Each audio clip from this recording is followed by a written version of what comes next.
네, 해양 미세 플라스틱이 사회적 문제로 떠오르고 있는데요. 원인 중 하나가 바로 담배꽁초라고 합니다. 이런 사실이 알려지면서 시민들도 대책 마련을 요구하면서 이 온라인 서명 운동을 벌이고 있는데요. 오늘 이와 관련해서 인천녹색연합 박주희 사무처장님과 이야기 나눠보겠습니다. 네, 안녕하세요. 네, 안녕하세요. 네, 처장님, 이 담배꽁초가 해양 미세 플라스틱이 되고 있다고 하는데요. 어떤 과정을 거치는지 좀 설명해 주시죠.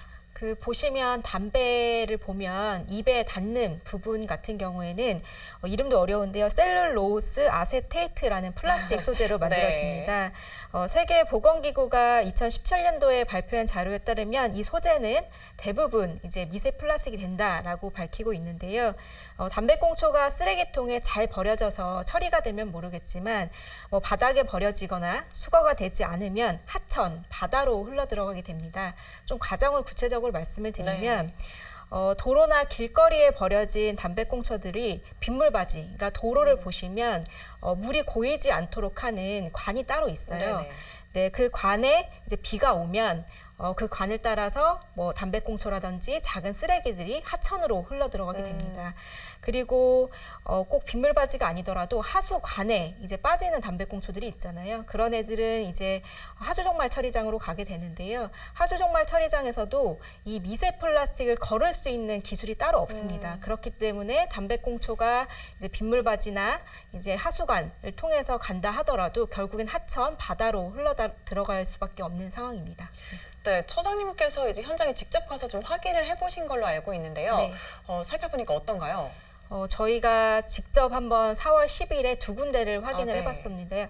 그래서 고속도로 같은 경우에는 수도권 외곽순환고속도로는 계양 RC 인근 한 10m 구간 그리고 부평에 이제 목수천이라고 있는데 거기에 이제 하수관이랑 연결되는 그 구간을 하천 유입부를 한 4평 정도 수거를 좀 해봤습니다. 근데 그 짧은 구간에 짧은 시간 동안 각각 한 300개 이상의 담배꽁초를 수거를 했습니다.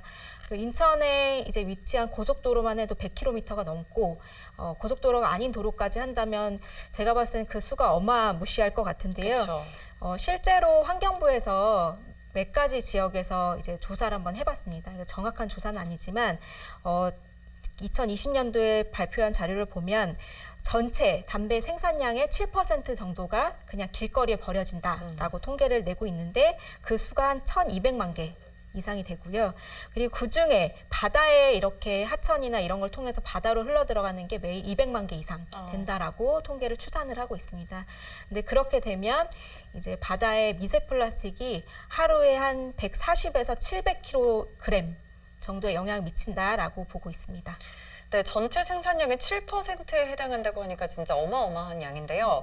시민들도 이 문제를 해결하기 위해서 대책 마련을 요구하고 있는 걸로 알고 있습니다. 해결 방법이 좀 있을까요? 가장 근본적인 거는 담배를 피우시는 분들이 쓰레기통에 잘 버려주시는 게 우선 가장 크고요. 그래서 어떤 분들 이런 아이디어도 주시더라고요. 담배꽁초를 다 핀 거를 갖고 와야만 새 담배를 살 수 있게끔 해야 되지 않을까 이런 아이디어를 주시기도 하고요.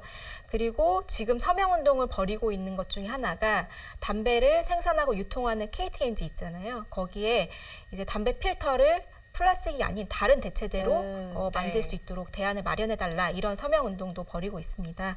녹색연합 같은 경우에는 이 담배꽁초는 어쨌든 아무리 해도 버려질 수밖에 없기 때문에 어딘가에서는 그래서 수거나 이제 처리 방법에 대한 체계를 마련해야 된다라고 요구를 하고 있습니다.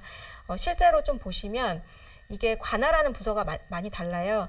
그러니까 아까 말씀드렸던 것처럼 담배꽁초가 빗물바지로 가게 되면 하천으로 흘러 들어가고 결국 바다로 간다고 했잖아요. 그러면 빗물바지에서 하천으로 흘러 들어가지 않게끔 그 시설물을 어떻게 할 수 있을까? 망을 씌운다든지 이런 것들에 대한 고민도 필요할 수 있고요.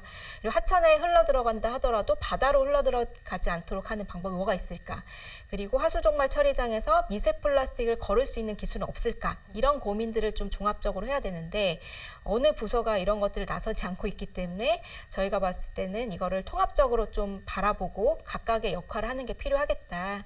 그래서 저희가 이런 제안을 하면서 지금 환경부 그리고 교통부 그리고 이게 한국도로공사 그리고 인천시 각 부서에 이런 논의를 할 수 있는 테이블을 마련할 테니 좀 참석해 달라 이런 요구를 한 상황입니다. 네, 여러 가지 면에서 좀 고민이 필요한 시점인 것 같습니다. 오늘 해양 미세 플라스틱과 관련해서 박주희 사무처장과 함께 이야기해봤습니다. 오늘 말씀 고맙습니다. 네.